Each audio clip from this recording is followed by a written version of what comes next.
কুসুম, তোমার ওই নদীর থেকে তুলে এনেছি। হ্যাঁ হ্যাঁ, ওই পানি থেকে তুলে এনেছি। তুমি 21-22টা মতন বিয়ে করতে পারতাম, কিন্তু আমি বিয়ে করেছি একটাই। তা আমার দাদি আমাকে একদিন জিজ্ঞেস করছে, দাঁত নেই সামনে, তুই হেলিকপ্টারে উঠেছিস? মানে হেলিকপ্টার, এই বানান কর মালসা, মানে মালসা মাটির মালসা আর কি। মালসা, হ্যাঁ, ময়াকার শেলেরসা, মালসা মানে শেলেরসা। স্যার বলছে যে এই তুই স্কুল থেকে বেরো। ভালোবাসা তো উড়বার আকাশ, আর বিরহ হলো বসবার নীড়। বাহ বাহ বাহ বাহ বাহ বাহ, ক্যা বাত। ভাই স্কুল লাইফ কেমন ছিল আপনার? হ্যাঁ, আমি তো সবসময় বানিয়ে বানিয়ে কথা বলতাম। কেমন? স্কুল লাইফ তো ওরকমই, মানে আমি তো এক এক ক্লাসে 2-3 বার করে ঝাড়তাম, মানে ফেল করতাম আর কি। আমাদের ভাষায় বললাম জিনেদা কুষ্টিয়ার ভাষা, মানে ঝাড়িয়ে তোর ফাড়িয়ে ফেলে দিবা নে, এরকম কথাবার্তাই আমাদের অধিক হয়। তা তো মানে ফেল করতাম আর কি। এত ভালো ছাত্র ছিলাম সে বলে লাভ নেই। তো শিক্ষক সাহেব আমাকে জিজ্ঞেস করছে একদিন, কাজল ওঠ। ক্লাসের মধ্যে ক্লাসে প্রথম ঢোকার সঙ্গে সঙ্গে উঠে আমরা তো বসলাম, স্যার বসার পরে আমরা বসলাম, তারপরে আবার স্যার বসে বলছে কাজল ওঠ। আমি আগেই বানান কর প্রস্ফুটিত। প্রস্ফুটিত পয়টাপোলা সরপুটি আর ত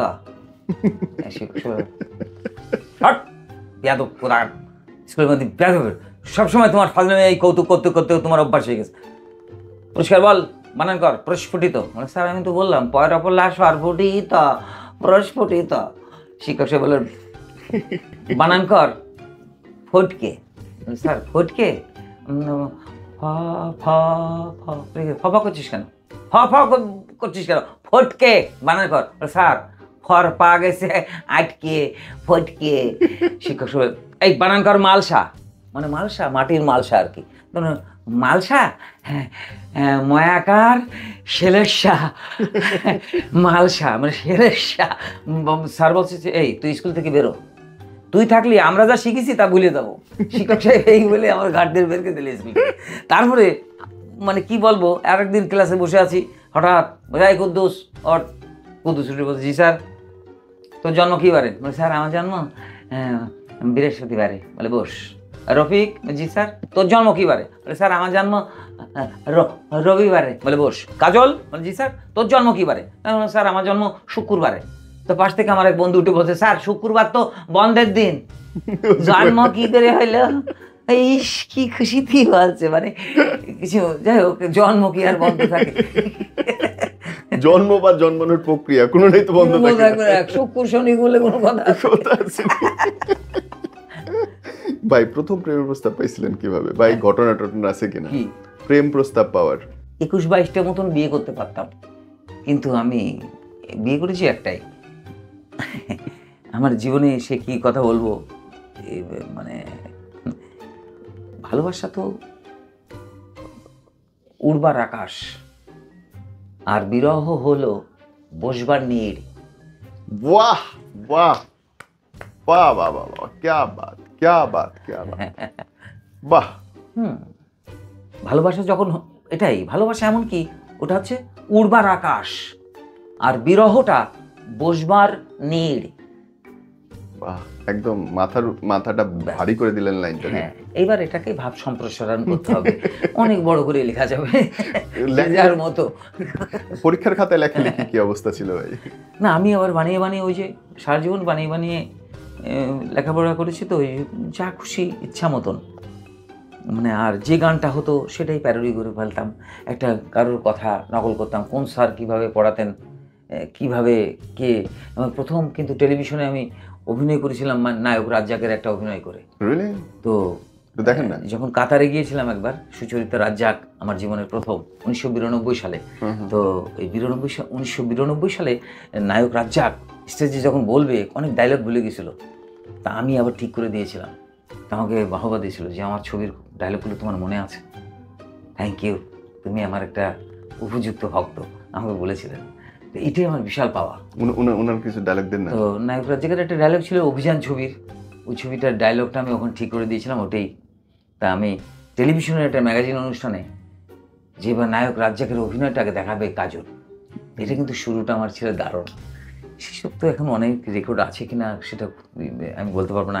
আর যেটুকু মনে আছে তো অল্প মনে আছে যে নৌকার ভিতরে দুটো মেয়ে, একটা হচ্ছে রোজিনা আপা আর আমাদের অঞ্জনা রহমান, কিছুদিন আগে উনি প্রয়াত অঞ্জনা রহমান উনি ছিলেন।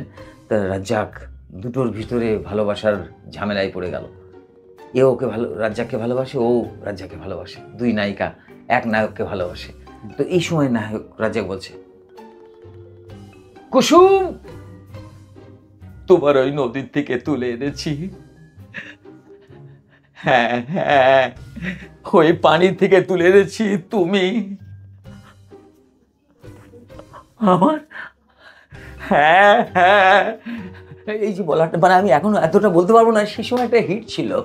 মানে ওই অভিনয়গুলো রাজ্জাকের স্টাইলটাই আমি একটুখানি রপ্ত করতাম এবং খুব ছবি দেখতাম, এবং টাকা পয়সা চুরি করেও আমি ছবি দেখেছি নায়ক রাজ্জাকের। মাইর খান নাই, সে কথা বলে লাভ নেই।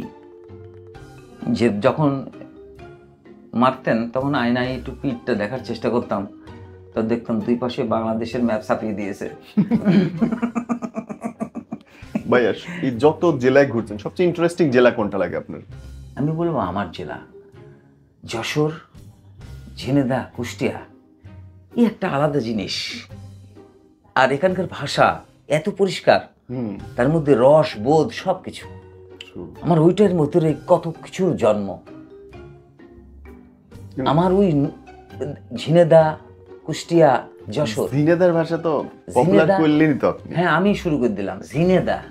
হ্যাঁ এই তুই কোনে গেছিলি? বলে আমি ওই ঢাকায় গেছিলাম। তা আমার দাদি আমাকে একদিন জিজ্ঞেস করছে, দাঁত নেই সামনে, তুই হেলিকপ্টারে উঠেছিস? বলে হেলিকপ্টার কি কইলে তুমি? মানে হেলিকপ্টারটা বলতে পারিনি, মানে দাঁতের ইসের জন্য কিন্তু অনেক সময় উচ্চারণের সমস্যা আছে। আর তারপরেও আগেকার মানুষ তো ওইভাবে অতটা তো আমি না প্লেনে উঠেছি, সব জায়গায় উঠেছি, হেলিকপ্টার আবার কি কোনো ব্যাপার না, হেলিকপ্টার। তো তারপর চলে গেছি। তাই হঠাৎ ঘুমের থেকে উঠে সকালবেলা শুনেছি কাজল চলে গেছে। তা এমনভাবে বললো, সুরটা এই ধরনের, কাজল চলিয়া গিয়েছে, কবে গিয়েছি, কোনে গিয়েছে। স্কেল কিন্তু তিন রকম। আমাদের এই আর কি ঝিনেদার ভাষা, ঝিনেদার একটু টোনটাই অন্যরকম। আর কুষ্টিয়াটা দেবনে, হ্যাঁ বাড়ি যা তোর মাথা ফাটা খেলা দেবনে, এই হচ্ছে কুষ্টিয়ার। খুব স্লোতে একদম এত সুন্দর করে ঝাড়, অতি সোজা হয়ে যেত ছেলেপিলে। দেব আবার বল দেন না একটু বেশি অন্যরকম। যে মলিয়া কোনে যাই কোলের গেন্দা সওয়াল কাইন্দে আকাটা হয়ে গেল, ফাঁস করে শুভ করো গা, এই যে একটা টান। তারপরে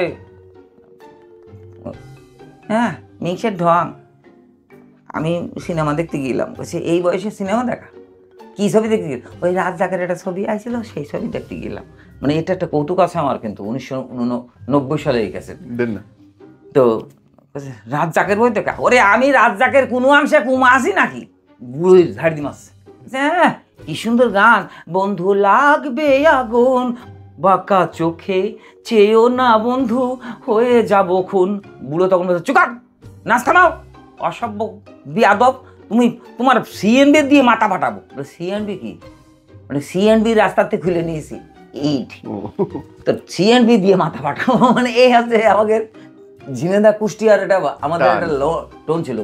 আর কুষ্টিয়ার ভাষা, তারপরে কুষ্টিয়ার ভাষা ওখানে বললাম, তুমি বাড়ি যাও, তোমার মুখি ক্যাট কেটে নাতি দেব নে, হ্যাঁ আর তোমার মাথা ফাটা খেলা দেব নে। এই যে এই ব্যাপারটা, এটা মানে আমাদের কুষ্টিয়ার ভাষা। আর লালনের জন্ম কিন্তু ঝিনেদা হরিশপুর, জন্ম বলতে ওখানে লালন পালন হয়েছে সিরাজ শাহের কাছে। তারপরে কুষ্টিয়ায় উনি তীর্থস্থানের বড় মঠ তৈরি করলেন, ওখানেই তার একটা আঁকড়া হয়ে গেল। এবং লালনের ওইখানে সিদ্ধি নিয়ে তো প্রচুর এইসব কিন্তু বাজে, এই যে বলে যে সাইজি এইসব কথা বলছে, বলে সাইজিরা কোনোদিন এসব স্পর্শ করেনি। কিছু পাগলরা কবরের কাছে টিকে থাকার জন্য কিসের নেশাদ্রব্য তারা সৃষ্টি করে নিজেকে ঠিক রাখার জন্য এগুলো করেছে। তাছাড়া কোনোদিন সাইজেরাই স্পর্শ করেনি। হ্যাঁ, এই পাগলরা সাহস যোগানো, ধর বাঘ ভল্লুক শিয়াল থাকতো, সেগুলোর থেকে রক্ষা করার জন্য কিছু নেশাদ্রব্য খেয়ে তারা সেই সাহসটা যোগাতো। আচ্ছা, এটাই হচ্ছে নিয়ম। আগে পাহারা দিত সারা রাত জেগে রাজ দরবারে, কিছু ট্যাবলেট, কিছু যেমন আমার বলতে নেই, বড় বড় অফিসার, বড় বড় আর্মি বা ডিপার্টমেন্টে দেখা যাচ্ছে কিছু কিছু মেডিসিন আছে, তারা খেয়ে তারপরে যুদ্ধ করতে হয়। তো হয়তো 21 দিন যুদ্ধ করবে ওখানে, এই 21 দিন ঘুমাবে না, তার মধ্যে একটা রেস্ট আছে, তাদের মধ্যে খাবার আছে, এটা বলতে হবে। কিন্তু কোনোদিন সাইজিরা এটা স্পর্শ করেনি। এগুলো আমাদের তৈরি ভাই, তাদের তৈরি নয়। আপনার সবচেয়ে বেশি বিক্রি হওয়া অ্যালবাম কোনটা ছিল? ওই হে আবুল, এই আবুল বৈশাখী প্রোডাকশন, মিউজিক বেঙ্গল থেকে বেরিয়েছিল, চট্টগ্রামের কোম্পানি। বাংলাদেশের কোন কোন অঞ্চলের ভাষা নিয়ে আপনি ইয়ে করছেন? আমি বেশিরভাগই আমার কুষ্টিয়া, ঝিনেদা, খুলনা, এটা নিয়েই আমি বেশি চর্চা করেছি এবং অনেক ছবিতে অভিনয় করেছি। সেটা অন্যরকম ভাষা, পরিচালকরা আমাকে নিয়ে এখন তো পরিচালক আমাকে নিয়ে সেরকম ভাবে না। এমন আমার জিনিসটা বুঝে সে এটা তৈরি করতে গল্প, তখনকার পরিচালক। এখন আমার একটাই অলসতা, কি ওই যে পারি না, কে কি কথা বলে, অশালীন কথাবার্তা, ওর মধ্যে আমি যাই না। এখন মানুষ একটা নিন্দা করে, ও কাজলকে পাওয়া যায় না, তো ওকে বাদ দেন। কিন্তু একবার কাছে এসে দেখেনি আমি মানুষটা কেমন, ভালো, খুব সরল সোজা, নিজের ডোল ভাই নিজের পাটে, কোনো উপায় নাই। এখন বলছি তাই যে ভাই নিজে কাছে এসো, একটু ভালোবাসো, দেখো মালটা কেমন। হে আবুলের কোন জোকস গুলো আপনার মাথায় এখন আসে? হে আবুলের সেই জোকসের পিটাটা ছাড়েন, পুরান জোকস গুলো একটু শোনান আবার নতুন করে। মানে দাদু বাজার, না এটা বয়স্ক লোক, বুড়ো বয়সে বাচ্চাও হয়েছে একটা, মানে বুড়োকে বাজার করতে বলা হয়েছে, বুড়ো বাজার করে এসে দরজা গুঁজোচ্ছে, গিন্নি দরজা খোলো।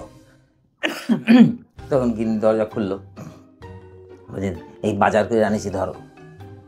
বলি এত রাত হয়ে গেল, কি বাজার করে আছো? আরে দেখো আগে। তো ব্যাগ খুলে বলছে যে পচা চিংড়ে মাছ আর শাকের ডাটা। ওই ঘুটে মুটে থো, এক দোকানে ব্যাগ থুয়ে গেছিলাম আর এক দোকানে অন্য কিছু কিনতে, এসে দেখি আমার ব্যাগ অদল বদল হয়ে গেছে, কিডা নিয়েছে লিখেছে, আর তার ব্যাগ থুয়ে গেছে। তো ওই নিয়ে আইসি যা। এখন যাই হোক, বুড়ি তো খেপে গেছে। বুড়ি বলছে যে আমি শুনলাম পাশের ঘরে খিচুড়ি ভাত ঢাকা আছে, গিলে মরকে, মানে খিচুড়ি ভাত, মানে দেখো দিন আমি কোনে খুঁজবো অন্ধকারে, তখন তো কারেন্টের ব্যবস্থা ছিল না। তো বুড়ো খুঁজতে খটান করে একটা বালতি হাতে বেঁধেছে, ছোটোখাটো করে, এর মধ্যে বোধহয় খিচুড়ি। হাত ঢুকিয়ে নিয়ে গালের মধ্যে দিয়ে গোবরগুলা খেয়ে মালাম, মানে ওর গোবর অনেক সময় গ্রামে ছড়া ঝাড় দিত, কিন্তু গোবর লাগে। তো যাই হোক, মানে বিষ্ঠা যাকে বলা হয়, গোবর। যাই হোক, রাগের ঠেলায় বুড়ো যে শুয়ে পড়লো। এখন মাঝখানে বাচ্চা, অর্ধেক রাত্রি কেঁদে উঠেছে। তখন ওই বুড়ির ফিডারের বোতল বালিশের তলা ছিল, বাচ্চার মুখে না দিয়ে বুড়োর মুখে দিয়ে দিয়েছে। ব্যাস, বুড়ো ওই রাত্রি না খেয়েছিল, চমকে টাইমিয়ে সাইটে ক্লিয়ার করে ফেলে দিয়েছে। এইবার বাচ্চা কেঁদে যাচ্ছে, বউ চিন্তা করছে কি ব্যাপার, দুধ টানছে আমার হাতের একটা ইসে, বুঝতে পারছি যে টানার একটা ব্যাপার আছে না, নড়ে, কিন্তু বাচ্চা কাঁদছে কমনি দিয়ে, শব্দটা আমি কোথায় ঢোকালাম? দেখলো যে না, বুড়োর মুখে। বুড়ো করছে যে আমি কি ইচ্ছা করে গেলাম, তুমি তো মুখের মধ্যে পুড়ে দিলে।